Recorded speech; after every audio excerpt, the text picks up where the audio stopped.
Again, thank you so much for joining me today and for inviting me back to talk to you about storytelling. I have a few things that I'd like to share with you, but I'm not like a formally trained public speaker. I didn't study rhetoric or anything like that. These are things that I've learned as I've gone, and so let's see where we get to.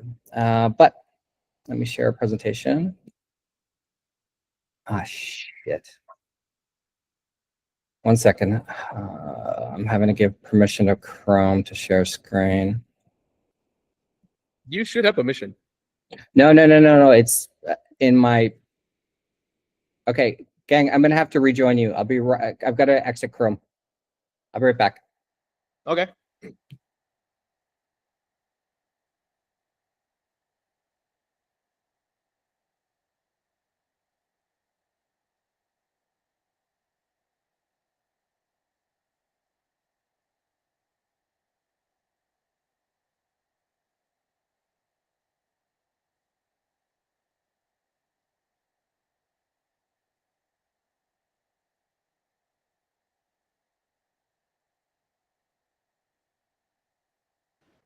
Looks good.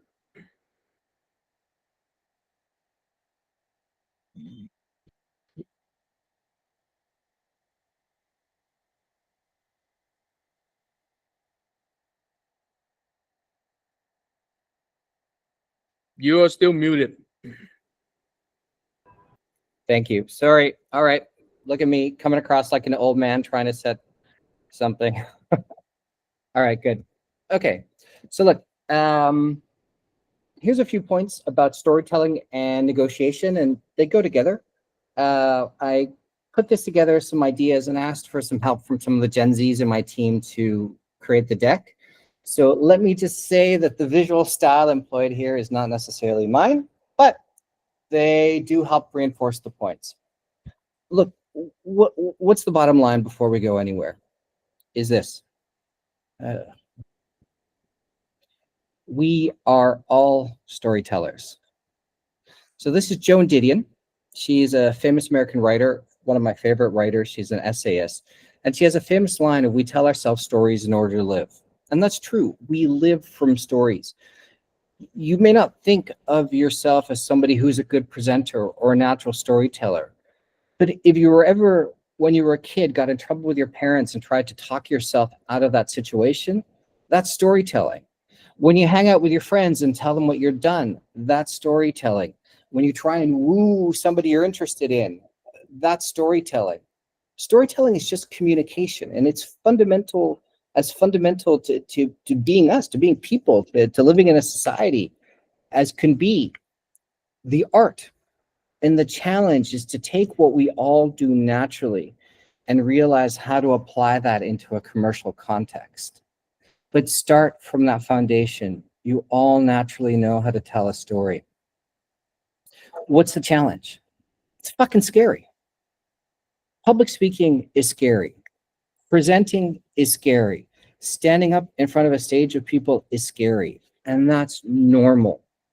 Look, before I spoke to you, when I taught you that finance class, I was scared. I was nervous. Not because of the material, but I was nervous because of the new audience. I was nervous about whether I could connect with that audience. And I'm, an experienced public speaker. It is never, your objective is not to get rid of the nerves. Instead, your objective is to figure out how to use that energy to channel that into how you speak. Think about it. I'm talking about falling in love a little while ago. That flutter you feel in your heart is the same sort of nervous energy you feel you're about to speak. At least physically, the sensations are the same. But the way you interpret it and the way you assign importance to that is very different. So the thing to remember when it comes to public speaking is it's normal to be nervous. It's okay to be nervous. But what we're going to talk about over the rest of this presentation is ways to prepare yourself, both in terms of how you structure your presentation and in terms of how you think about your role as a speaker to help you turn those nerves into something else. And for me now, look, I've been presenting now professionally or in a professional context for 30 plus years, I still, and I say it again, I still get nervous every time. But what I've learned to do is to take those nerves and turn them into enthusiasm, to turn that into conviction, and to turn that into an energy that an audience responds to. So, what's the difference between a story and a series of bullet points? Is that in a story, there's an aha moment, right? Go back to the example I gave you of your parents, of you trying to talk your way out of your parents giving you shit for something you've done. In that line of dialogue, there hopefully comes a point where your parent goes, aha, you shouldn't be in trouble, and lets you off the hook. That's a story. A story has an aha moment where you and the audience connect on a point. You can connect on an insight, you can connect on a conclusion, you can connect on a framing, but it's different from just a narrative that provides detail. I went, I did, it resulted. That's just detail. The story emerges from the point of connection where somebody goes, aha, I understand. It comes together for them.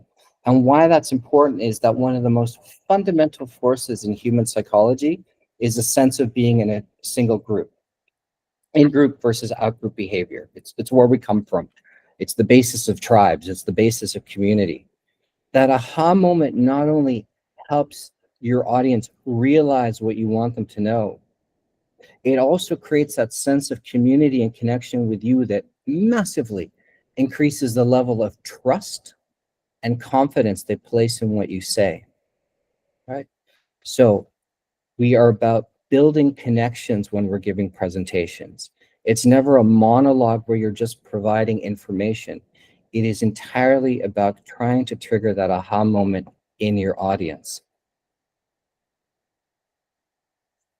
So what does that mean? That means you need to know your audience.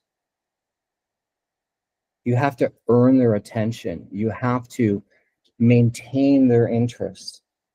And so this is why so let's put it in the context of the program. This is why having multiple versions of your pitch is so important, because each can be fine-tuned to a different audience. Now, it doesn't mean that every person you see needs a different version of your deck. But what it does mean is you have to start and understand for what the audience is they're seeking. With my new friends at Viop, we were talking about banks. If you go present their story to banks, you have to think about what is it that banks are insecure about? What is it the banks are, the restrictions they have in terms of making decisions? What is it that they have in terms of priorities of how they're going to make money? It's still the same fundamental business proposition, but when you're selling it to a bank, you need to hit on those 3 points in how you present to understand what they're looking for.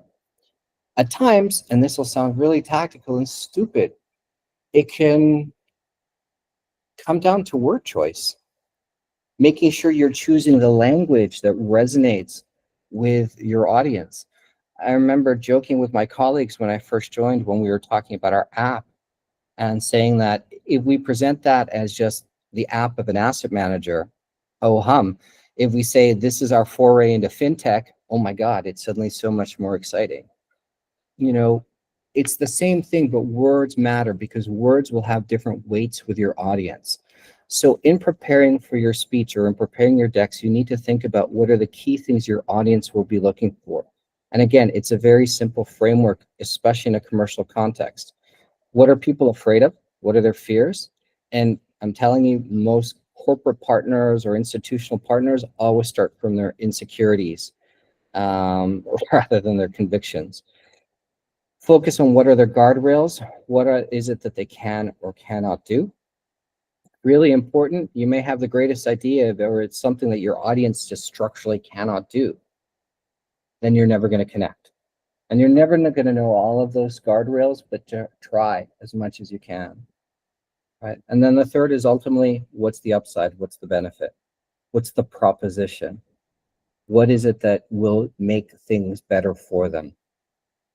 If you think about storytelling like advertising, the classical definition of advertising is find an insecurity, amplify it, and tell somebody why your product helps to address that insecurity.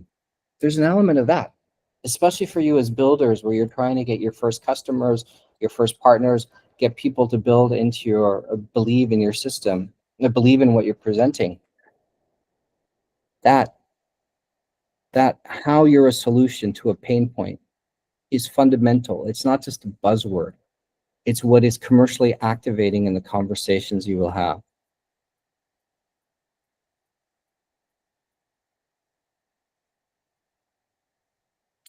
So again, it's not a monologue. It's not just standing up there and talking. It's reacting to the audience. Now, what is hard about presenting online is you can't read body language. And that makes presenting harder. At the same time, if you're scared of being up in front of people, maybe it makes it easier because you don't have to read body language. But you still have to recognize that over the course of your presentation, you are each minute competing for the next minute of attention of that person's time who is listening to you. Remember that. Go to a presentation, go to conferences.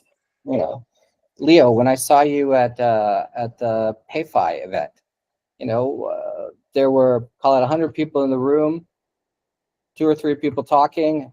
Most of the time, 60-70% of the people on their phone. Right? That's a reality, right? What does that mean as a speaker?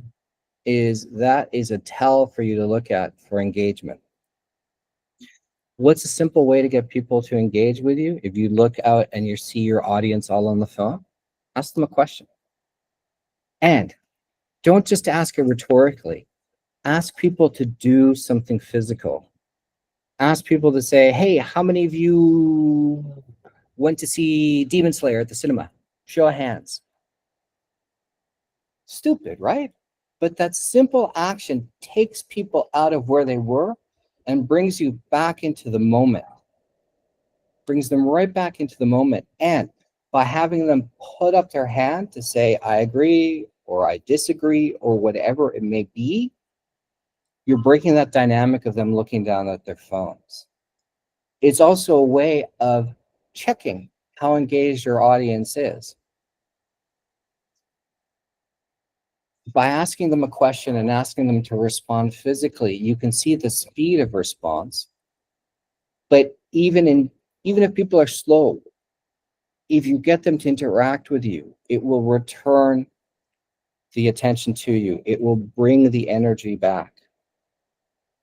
That's why we talk about here about storytelling being a dance, because you respond to the audience. And look, you're not going to get it right every time. You're going to make mistakes. You're going to misread things, but looking for cues is important. Responding for cues is important. And asking the audience to contribute something, either by their attention or get people to shout out things. One of the things I always do recently is that we have these little stuffed Dragon Capital mascots called Drabubus. And, whenever I'll ask the crowd to ask me questions, and whenever somebody asks one, I throw it out to them. It's like being at a sporting game in the States, but it's just a little thing that rewards the audience for paying attention to you and engages them for that next bit of time. And remember that you're constantly competing for people's attention. So like in the same way that if you're playing a game, you have to respond to how it moves around you. That doesn't mean how you alter your text. It doesn't mean you have to make things up differently. But it does mean look for little strategies like asking a question or giving a gift that help you re-engage an audience when you feel that you're losing them. Or further up the energy of an audience when you've got them really engaged. Now, stories have a beginning and a middle and an end. The princess is in the castle, the knight goes to save her, he battles the witch, and they escape happily ever after. Fairy tale, right? If the knight battled the witch and then the princess ended up in the castle afterwards, it wouldn't make sense. Stories have a natural flow. When you prepare to present, look for the natural flow in the ideas you are delivering. That could be a natural flow from a logic, from a logical standpoint, the classic syllogism, Socrates is a man, all men are mortal, therefore Socrates is mortal, right? That's clean logic. For those of you who are coders, you certainly understand those constructions. But those are also in terms of narrative flow. And this is one of the things that I often see in decks that makes that undersells the opportunity that's being presented, is that the information does not follow a natural flow. This is why we talk about journeys, right? You think about it as, if for those of you who are working on UIs and UXs, you think about journeys in terms of how to have a natural beginning, middle, and an end, how to sequence those, how to get them to make sense. It's the same thing in a presentation. Make sure your deck flows in a way that feels conversational. Make sure that it flows in a way that, like that fairy tale, has a beginning, has an incident that incites the story, the pain point you're dealing with, and then talks about how you put that into practice. And then ultimately the happily ever after of what that means for the company or the partner or the investor, the client, the user who does that. That's really important. And I think challenge yourselves when you look at your decks next to see, is this following a clear narrative of the beginning and the middle and the end? And what I often find again was that this is not the case.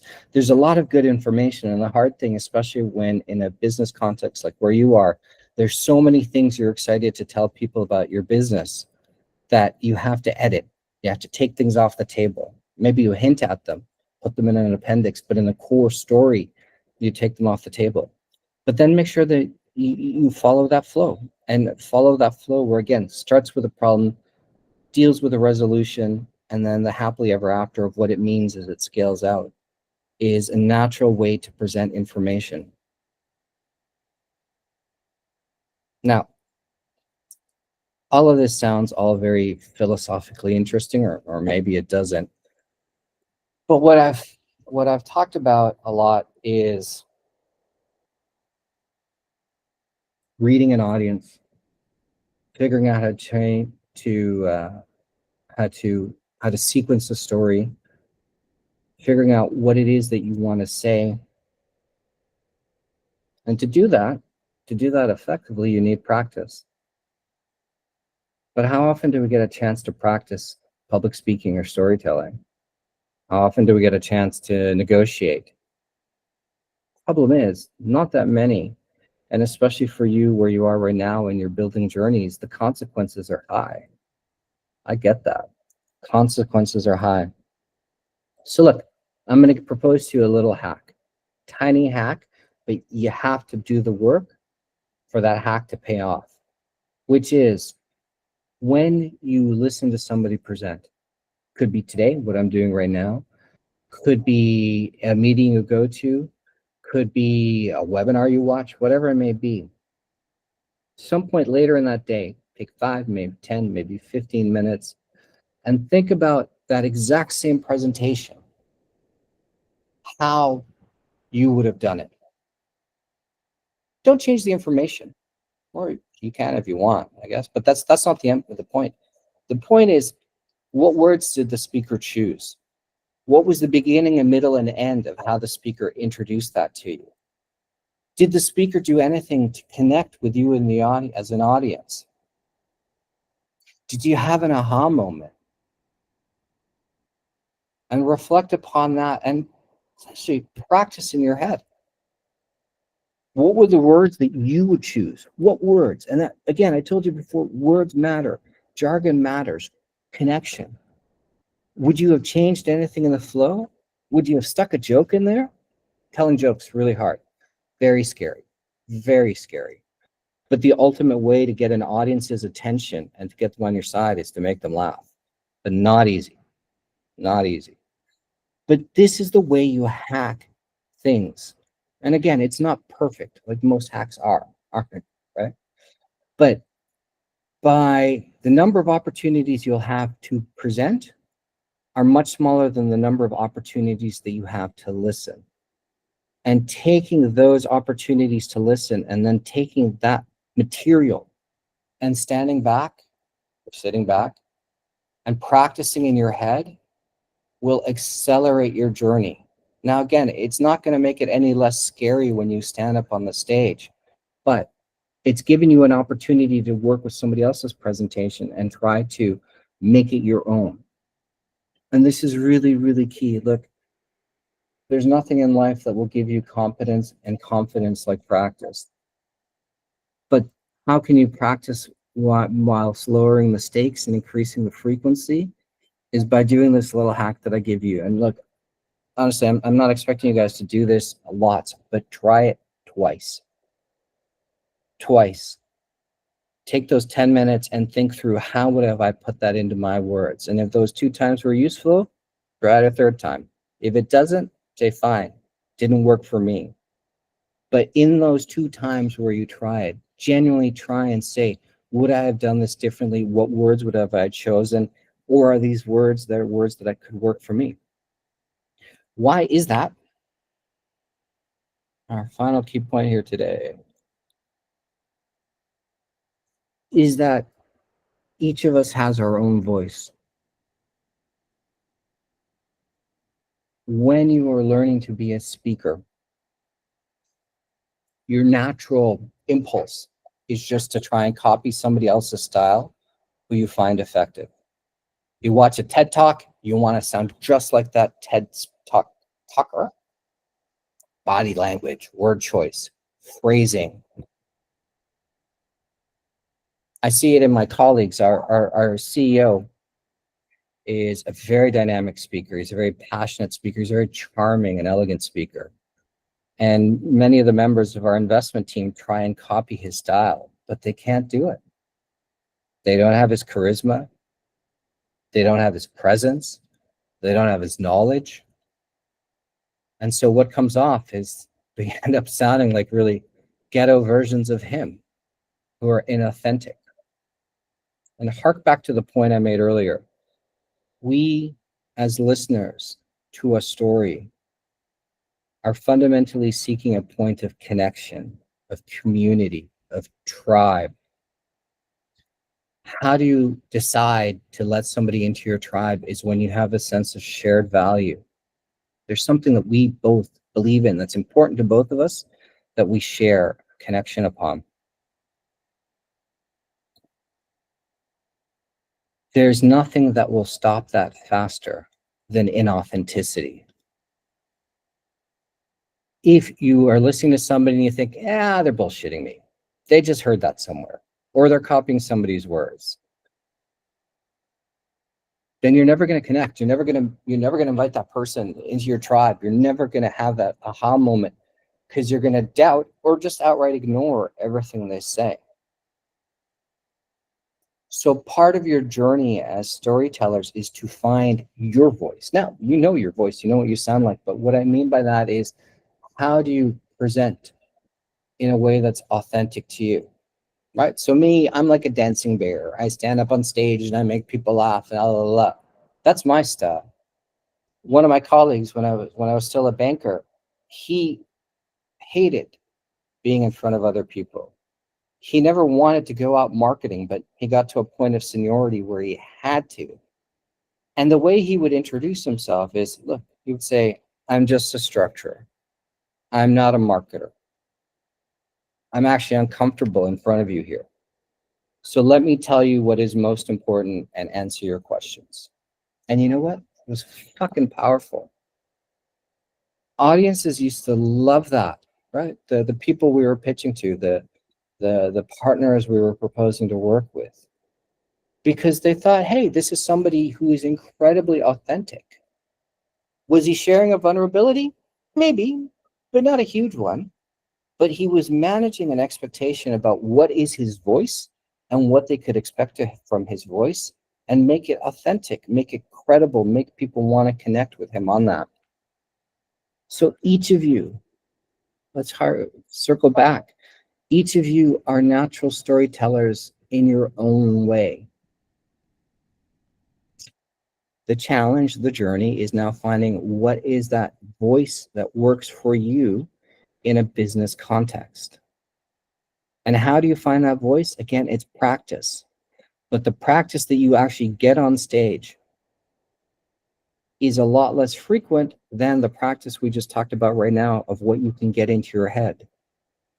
And as you find that voice, it's all about finding your beginning, middle, and end. How would you tell the story? How would you sequence things? What makes sense to you as an audience? Start from that. And then tell people and see what the feedback is. Reading that audience, that dance, that connection is key. Presenting a bunch of information, no matter how sophisticated, no matter how insightful, without having or triggering that aha moment is a wasted opportunity. And this is true both in terms of getting people to buy into your ideas, but I also mentioned in the beginning around negotiation. And negotiation is entirely back to the three things that I highlighted to you. What are people scared of? What are their guardrails? What's the upside for them? Knowing those three things turns negotiation into a story around those elements and how you work with them and understand what you can give, but also what you need to ask from somebody else. So all of these things are interrelated. You know, it all kind of comes together in its own story. So look, that's all I had for you today. Are there any questions? Is there anything you want me to dig into? Is there anything you want me to unpack? Yeah, Leo. No, just clapping. I think that was great. Maybe let me start with a question, right? Sure. Oh, maybe let Hio go first. Okay, go Hugh. Yeah, I'm sorry, I have question. Yeah. Not the people to be here today.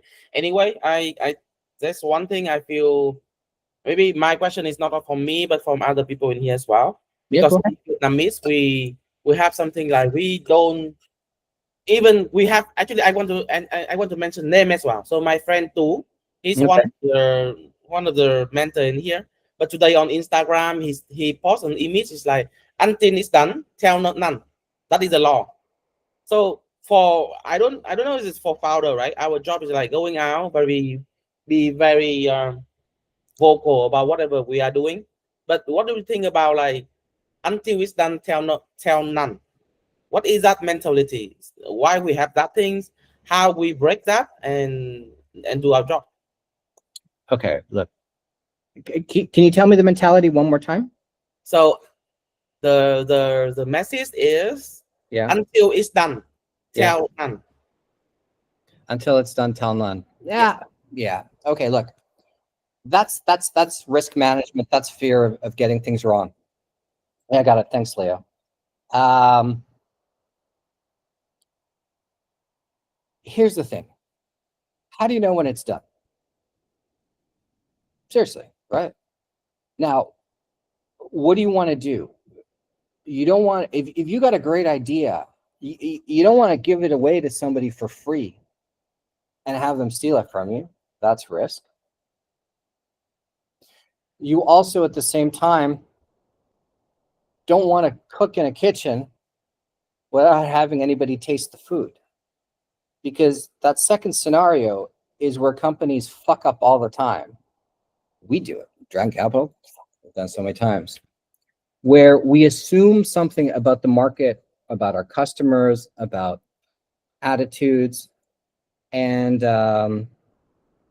solve without validation. Look, until it's done, tell none fundamentally flies in the face of one of the core bits of startup culture, which is build, measure, learn, iterative learning. The challenge is what to test, how much to reveal, and what do you need to validate. And so how to break the mentality? The mentality is not a wrong mentality, because if you have something precious, you're right to want to protect it. But as much as you want to protect it, you also want to nurture it, which is why you need to test. So look, this is again having different versions of a story for an audience and having your classic elevator pitch. If you got 30 seconds with CZ, what are the 3 things you're going to tell him, right? And that's all he's ever going to remember in 30 seconds. Actually, probably will even remember 1. I pick CZ at random. Insert whatever idol you want. You know, this is where having a sense of what are the different cuts, right? The different versions of the story you can tell depending upon the context. If you have something that's commercially sensitive, hell no. Keep that in your pocket and test elements of it. And test elements of it with different audiences in a way that allows you to validate those elements, and then you make a call, but just don't give it away. At the same time, look, life is about networking. Life is about making impressions, building communities, building ecosystems around yourself. And if you want to plant a seed, you got to have a seed to plant, right? You got to have something that at least that you can share. Otherwise, you miss that opportunity for building that connection. If I'm just going to use Leo's name because I can see him on screen. If I see Leo at a conference, we shake hands, and I say, hey, look at this handsome, charming young man, I may remember that. But if that handsome, charming young man says something that piques my attention, then I'm going to remember him even more, right? And if you don't share until it's fully done, you miss that opportunity to pique that attention and plant that seed. So I'm saying have different versions. Keep what's commercially sensitive protected and only test it bit by bit, but never waste an opportunity to make a connection. Yep. Does that make sense? Yes. All right, cool. So maybe he'll ask a question about like not to tell something, not to tell the public, right? So I'm gonna ask opposite of that. You mentioned a lot about like finding your own voice and like fighting that audience, or like that voice that matched the audience, right? How do you tell when? Well, like how would you recommend someone like do a pulse check, like whether they have that voice or not? Like how would you tell like if someone have a voice or not? Yeah, good question. Look, that's why it's much harder online than it is offline. You know, offline you can watch body language. One of the clearest tells on whether you've engaged with an audience is the number of questions they ask. If people ask you a question along the way, look, and questions are scary. When I first started doing public speaking, I was always scared that someone's going to ask me a question and make me look dumb. I was really, really like, I had this phobia of it.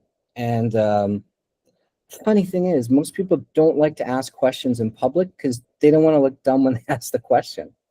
And when somebody asks you a question, the one thing to always remember, if you don't know the answer, is you still probably know more than the person who's asking it. And there's ways to talk around that, like, hey, that's a great question. Let me answer that by talking about this, and just kind of move the conversation on. But how do you check if you've connected? You know, look, here's an easy one. If you're online, how many people stay involved? Especially when you can see, like in Google Meets, when you can see when people leave the chat. That's your easy tell. If people are still at least even participating, doesn't mean they're totally listening to you, but there's a percentage that is greater than 1 that they are, whereas if they're left, the percentage is equal to 0, right? So how is the participation? If you do stuff like on Zoom, where you can get reports afterwards of the attendance, fucking study it. Look at what time people joined, look at what time people left, look at what your peak load was, you know, and then map that back to where you were in your presentation. Where did you lose people? Because especially in an online age, it's easy to click out with very little consequence. So that's when you know that somebody has absolutely disengaged. Now, that maybe they've run off to a meeting, but you look for patterns, right? So that data is there for you to review. Do people ask you questions at the end? Do people make comments? You know, do people send emojis? Again, those are ways of gauging whether people are connecting with what you're saying. And then you hack it. You hack it by the images that you use. And I haven't talked much about slides today because each of you have different types of slides to present. But slides are not there to tell the story. Slides are there to support the story you're telling. And using slides in a way that resonates with your audience is a hack for engaging them. So recently I had to give an introduction at our investor day, where we were talking about reunification and all these things. So you got a Canadian dude talking about something very Vietnamese. It seemed a bit ridiculous, but the way I dealt with that was I leaned in on the Vietnamese element and the privilege of being a visitor in this amazing country, and used all sorts of Vietnamese symbols in my presentation. So at one point I was talking about comparing infrastructure. So building trains in Vietnam versus building trains in Indonesia, to make the point that Vietnam, because of the geography, you connect, whereas Indonesia, because of the islands, you can never connect. And to do that, it's stupid, but it engaged the audience, was I showed an image of one big bottle of Nuc Mam versus a bunch of little jars of sambal. You know, Indonesia is a bunch of jars of sambal, Vietnam a big bottle of Nuc Mam. You know, that was a way of engaging the audience, but the authenticity came not from me saying, oh, I've had Nuc Mam all my life, but saying, this is a way that as a foreigner, I can see the two countries presented. So going back to answering Leo's question, offline easier, read the body language. Are people looking at their screens? Have people started to drift out and walk out? Do people ask questions, right? And remember, your hack always is for you to ask a question to re-engage the crowd. Online, study attendance, study engagement through like emojis or questions. And again, look at how do people participate and when do people drop. Very cool. I would add one thing. So for Colosseum, because we are recording the pitch, so what you can do is you can do it with a tool like loom.com or something like that. Because when people watch the video, you can actually check like the statistic of the video, like when they spend the longest time like staring at a certain section, or how long before they actually drop out, like close the video. So these are things that you can also do. If you're recording like a video pitch, so using tools that can track like attendance, track engagement, like Will said, is definitely good. All right, I think I only have one question. So, oh, there you go, Kyle.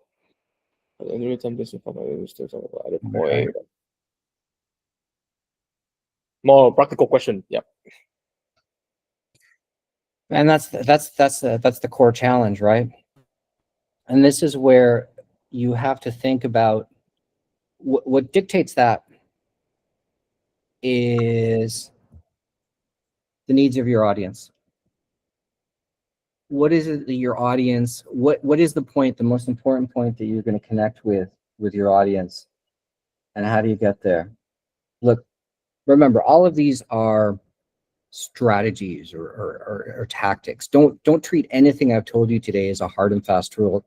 They're things for you to experiment with. But Kyle's question is a great one. When you have a limited amount of time, how do you make your point? And how do you edit? It is by first looking at the material you have and saying, what does somebody absolutely need to hear versus what can they hear in a second conversation? And this is where you have to check your ego as a founder. I've seen this many times. People fall in love with their products and talk about the elegance of their solution, but they miss the commercial point of what it brings to the table for the person hearing. So if you are really time compressed like that, then you're still telling a story insofar as it's an aha, but you're telling it like a haiku rather than something long, right? And recognize that there's so much that won't be said at this point in time. Your objective is not to try and squish everything into that small window of time you have. It is to get the opportunity for a second meeting where you have more of an opportunity to expand, right? That's an outcome. Remember, wars are fought in battles.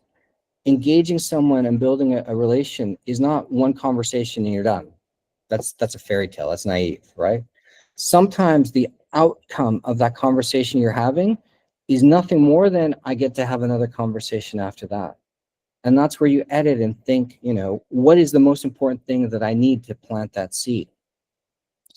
If you're thinking about it from, if you got like, I don't know, 5 minutes or whatever it is to show a business thesis rather than just a hook, right? So planting a seed is a hook. Then you got to think about, again, the basic why this, why now, why you, right? And the why this is the pain point. The why now is the activating factor. It's what creates the urgency. And the why you is the authenticity. Those are always the 3 variables for you to start with, right? If you have a little bit of time. If you have only like, classic 30 seconds, then it's the why this. And then you're inviting somebody to engage with you afterwards for the why now and the why you. But look, the why this, why now, why you is always your fundamental starting point to any business presentation. The storytelling in that comes into the why this part, where people have the aha moment on the pain point, and then have the second aha moment on why there's urgency in dealing with it, and have the third happily ever after aha moment on why you're the best person to position that. And how do you do that is, in the why this is the consequence. Money's being left on the table. People are being turned out of their homes. Pick whatever narrative you want, right? Something that has urgency. Why now? Because there is the risk of whatever happening. Why you? Because I've done this before. I have domain expertise. Because I've tested this, So Kyle, to answer your question, I think it is, yes, a case of editing. And sometimes there's going to be things you want to say, but unfortunately, you don't have that chance. And so your objective is to try and get that chance. And always, if you have only, a few seconds, know what your hook is. The key point to the why this. If you have more time, then make sure you hit the 3 points of the why this, why now, why you. Does that help? Cool. Okay, other questions? Look, just a final points to mention, and you may have noticed I've done this. Repetition is important. Repetition is not just saying the same thing over and over again. It's about anchoring in people's minds ideas. As a rule of thumb, people never remember more than 3 things you tell them, and that's if they were engaged. So the old speaker's trick is tell them what you're going to tell them, and tell them what you told them. And if you reflect back, watch the recording, you will note that I signpost repeatedly points I'm going to hit, make those points, and then circle back and revalidate the importance of those points. Now, that's because I've got the benefit of an hour. But even in a short period of time, repetition can be your biggest friend.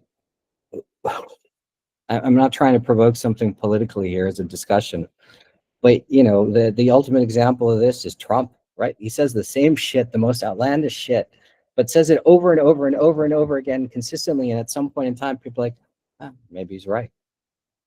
These are cognitive biases. And this is the thing to remember. Look, when I was at Citi, we used to sit there and agonize in our UX decisions about, should we hack to optimize for iOS? Should we hack to optimize for Android, right? Which one do we have to hack?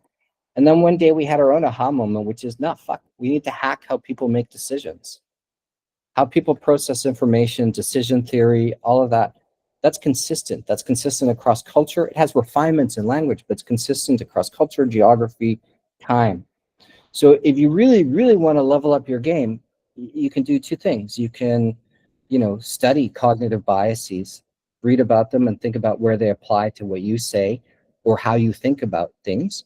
You can also, if you want to be OG about it, read rhetoric. There's a book called Thank You for Arguing. I'll put it in the notes. Yeah, there's a book called Thank You for Arguing. It's short, it's an easy read, and it will teach you everything you could possibly want to know about how to influence people in discussion based upon the theories the ancient Greeks worked out 2,500 years ago, which shows you the way to communicate hasn't changed because the human brain is pretty consistent.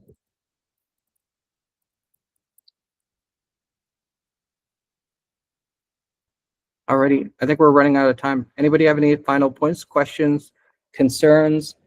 Look, and gang, I forgot to mention it last time, but please just hit me up. You know, all of you, you know, you have my details through Leo and the program, but you know, if some of you want me to take a look at your deck or run me through it, or if you want to have a chat one day and practice stuff, I'd love to help out. I mean, you know, schedules are schedules, but you know, this is why I'm here to help as a mentor in this program, is to try to help you guys level up. And, you know, don't freak out.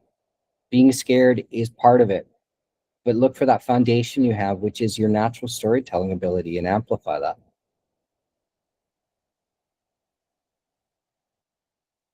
Okay, any final questions? Yes. If there's no one ask question, then maybe I just says it as well. So I just run through the startup village 7 days in Hanoi, and we have a pitching competition, and there's the one thing stunning that I find out that maybe Will can help us to demystify is. I realize that whoever, like, most of the time we talk to other builder, so naturally our pitch will lean toward builders, even we talk to investor. So the problem is that the one who win in the Hanoi Startup Village, because the judge they are own builder. So I realize that the one who win is the person have the best solution for a problem, but not necessarily the problem is the big problem and investor like it. So I realize that it's one. This is I say this because I realize it is fucking hard to change this, because I interact with builder every day. So what we do is that we just like the people who go and solve mathematics, and we like a beautiful solution. But the solution is not the thing that matter. The problem is the thing that matter. But how to break into that is so hard. I just want to share because I know that I just realized that this week, because we just finished the event, and just don't know how to fix it. It's so hard.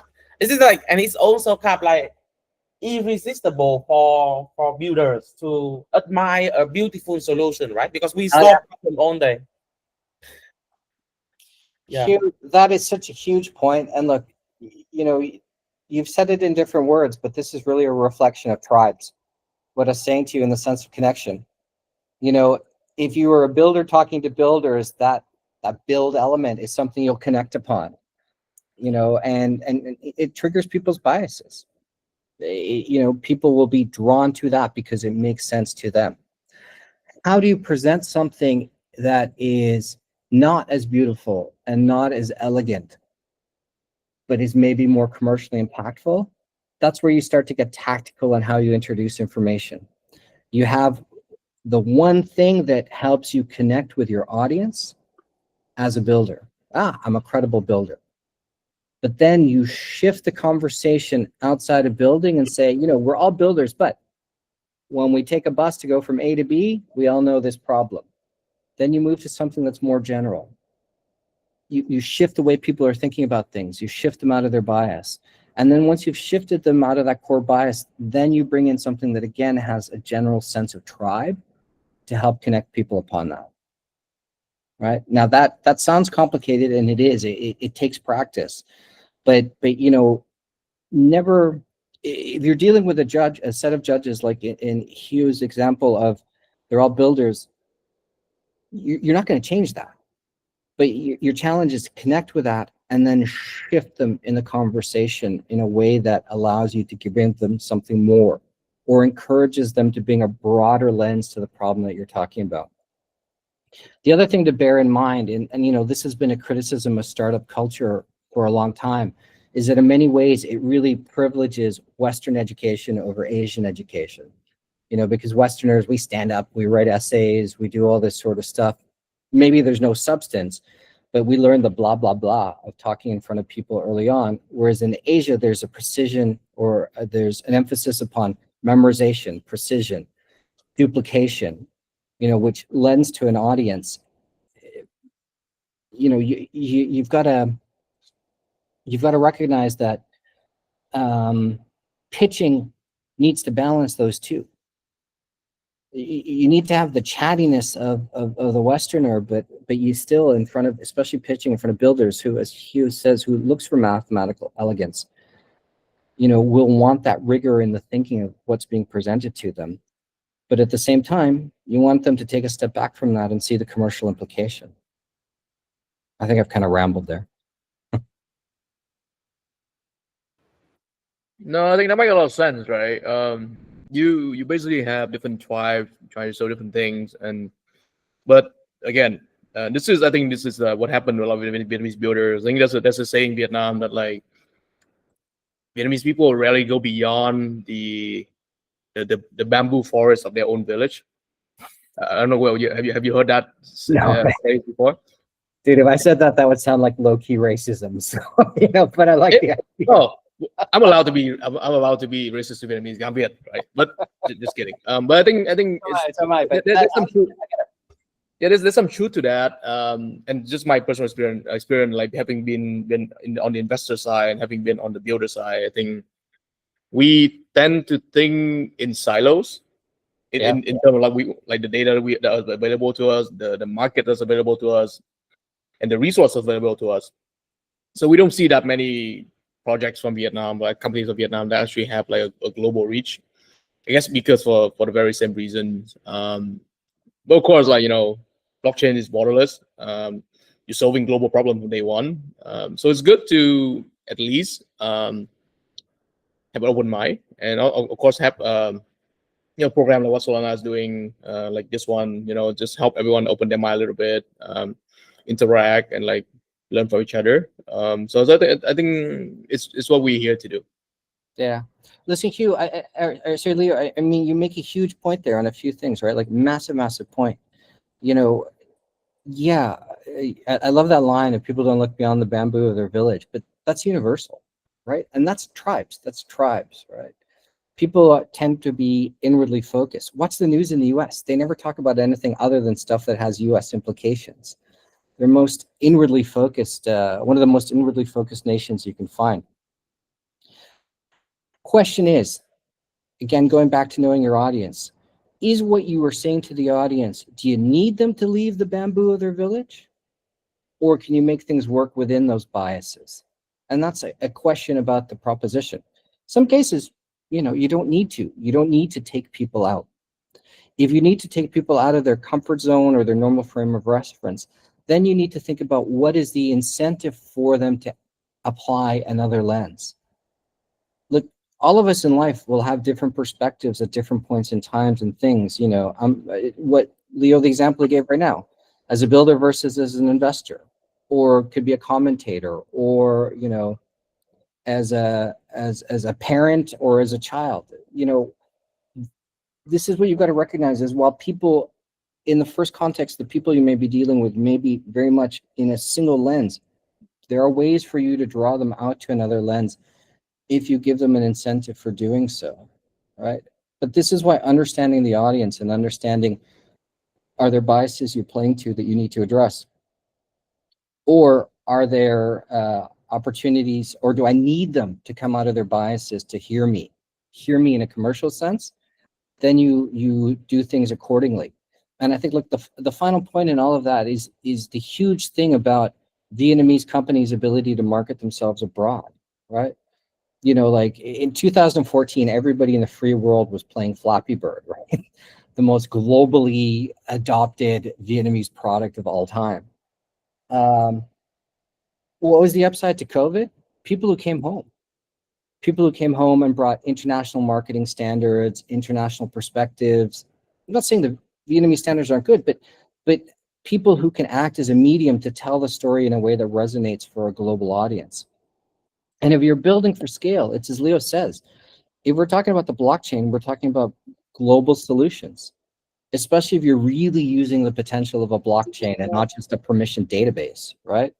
And so then you're thinking about how do you transcend? Now, what's a great example of this? And this is very much a Web 2 example, but is Grammarly, right? Did anybody ever use the Grammarly app on their phone? Yeah.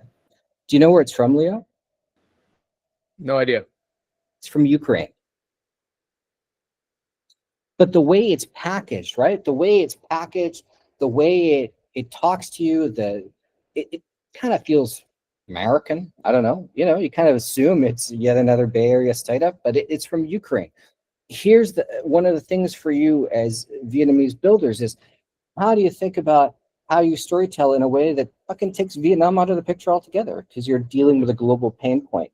And Vietnam is about the execution hub and, you know, whatever, but the ones and zeros are still global, right? And so, you know, what Leo was just saying, that ability to, and I think this is the limit, and, you know, this is part of my job, right? I spend all day telling people about why Vietnam is so amazing, is I point to this, that, you know, the export of code, the export of technology is the next phase of Vietnam's economic future as an exporter, right? Where the foundation was agricultural products, cashews, and then supply chain, right? 40% of Nike's merch made in Vietnam and not by Vietnamese companies, right? Money goes to Nike. But the future is what you guys all represent, of exportable code that has, by the nature of what it is, the ability of global reach. And where Vietnam can be part of the story if it's relevant, but like Grammarly can disappear into the background if it's not.